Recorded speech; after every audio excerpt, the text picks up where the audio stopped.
नमस्कार, मैं consultant endocrinologist अमृतधारा hospital Karnal से। आज हम जिस टॉपिक के बारे में बात करना चाह रहे हैं बहुत कॉमन टॉपिक है। बहुत ज़्यादा प्रॉब्लम्स हमारी लाइफ में इन फ्यूचर अगर हम इसको डील नहीं करते हैं क्रिएट करेगा ये। तो जो टॉपिक है ये है diabesity in children. So diabesity दो वर्ड से मिलके बना है ये वर्ड, डायबिटीज़ प्लस ओबेसिटी। तो अब तक जो हम बच्चों में देखते आए थे जो डायबिटीज़ होता था वो टाइप 1 डायबिटीज़ ज़्यादा कॉमन होता था। तो टाइप 1 डायबिटीज़ होता है जिसमें आपका पैनक्रियाज है, इंसुलिन नहीं बना रहा है। ऐसे बच्चों में हमें इंसुलिन बाहर से देना पड़ता है। ये इंसुलिन डिपेंडेंट डायबिटीज़ भी इसको बोलते हैं। तो इसमें बच्चा काफ़ी पतला होता है और इस पे भी उसका आगे और वेट लॉस होता है और बड़ी सारी एसोसिएटेड कॉम्प्लिकेशंस इसके साथ होती हैं। ये हम टाइप 1 डायबिटीज़ जो पतले बच्चों में होता है उसकी हमने बात करी। लेकिन जो आजकल कॉमनली हमें देखने को मिल रहा है वो है टाइप 2 डायबिटीज़ इन चिल्ड्रन, जो कि मोटे होते हैं, ओबीज होते हैं। सो ये स्पेशली उन बच्चों में होता है जो 10-11 साल से बड़े हैं, जो 9th ऑनवर्ड्स 10th ऑनवर्ड्स जो बैठ के पढ़ाई ज़्यादा करते हैं, आउटडोर एक्टिविटीज़ जिनकी कम हो जाती हैं। तो इस टाइम पे बच्चा काफ़ी ज़्यादा वेट गेन करता है। प्लस आजकल हमारा रूटीन का लाइफस्टाइल, हम लोग का खुद का और एसोसिएटेड हमारे बच्चों का लाइफस्टाइल काफ़ी ख़राब होता जा रहा है।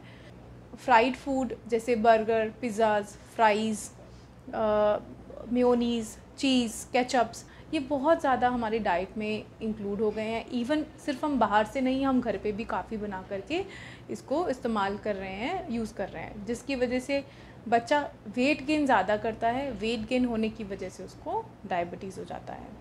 सो डायबिटीज़ अब सिर्फ बड़े लोगों की बीमारी नहीं रह गया है, अब ये बच्चों की भी बीमारी बनता जा रहा है, specially after the age of 10 years.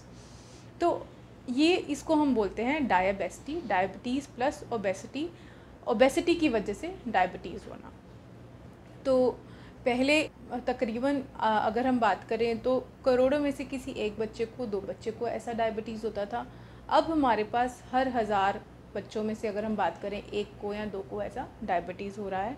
तो इंसिडेंस और प्रेवलेंस बच्चों में डायबिटीज़ का काफ़ी ज़्यादा बढ़ता जा रहा है। तो इसके लक्षण क्या क्या होते हैं? तो एक तो बच्चे को पेशाब ज़्यादा आना, यूरिन बहुत ज़्यादा आता है, स्पेशली रात को बच्चा दिन में 3 बार 4 बार उठ रहा है। यूरिन के ऊपर चींटियाँ आना, ये सिम्टम्स होते हैं डायबिटीज़ के। बहुत ज़्यादा भूख लगना, ये भी बच्चे का एक डायबिटीज़ का सिम्टम होता है। इनफैक्ट अच्छा खाना खाने के बावजूद भी कई बार बच्चे वेट लूज़ करना शुरू कर देते हैं, उसको भी, ये भी एक डायबिटीज़ का लक्षण होता है। अगर आप देखने में ऐसे बच्चों की बात करें तो उनकी गर्दन पे आपको एक कालस एक दिखाई देगी, काली गर्दन जिसको बोलते हैं। कुछ लोग इसको कंफ्यूज करते हैं कि ये तो मैल है, बट ऐसा नहीं है। इसको ये एक इंसुलिन रेजिस्टेंस का साइन है, ओबेसिटी का साइन है। तो गर्दन में कालकपन पड़ना, हाथों में नक्कल्स जो ये बोलते हैं, नक्कल्स पे कालकपन आना, खुरदुरापन आना, ये सारे इंसुलिन रेजिस्टेंस के लक्षण हैं। इसको अकैंथोसिस निग्रिकेंस बोलते हैं।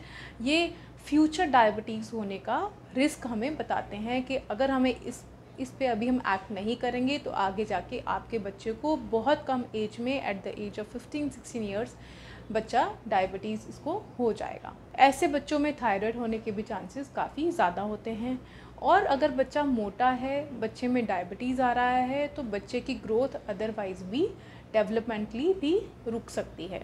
प्यूबर्टी के साइंस भी डिले हो सकते हैं। प्यूबर्टी के साइंस जैसे कि लड़कों में दाढ़ी मूंछ आना, उनकी हाइट ग्रो होना, प्राइवेट ऑर्गन्स का एडल्ट्स में कन्वर्ट होना, ये सब चीज़ों का डिले काफ़ी हो सकता है। ऐसे ही लड़कियों में पीसीओडी की प्रॉब्लम होना, ये काफ़ी कॉमन हो जाता है, जिनको डायबिटीज़ भी है और ओबेसिटी भी है। तो इरेगुलर साइकिल्स, चेहरे पे बाल ज़्यादा आना, हर्सुटिज़म जिसको बोलते हैं, बार बार वैक्सिंग कराना की ज़रूरत पड़ना, अपर लिप्स, चिन, ये सब की ज़रूरत पड़ना, पार्लर की ज़रूरत पड़ना, ये काफ़ी कॉमन सिम्टम्स होते हैं लड़कियों में जिनको मोटापा है, जिनको पीसीओडी है और जिनको आगे जाके डायबिटीज़ होने का रिस्क है।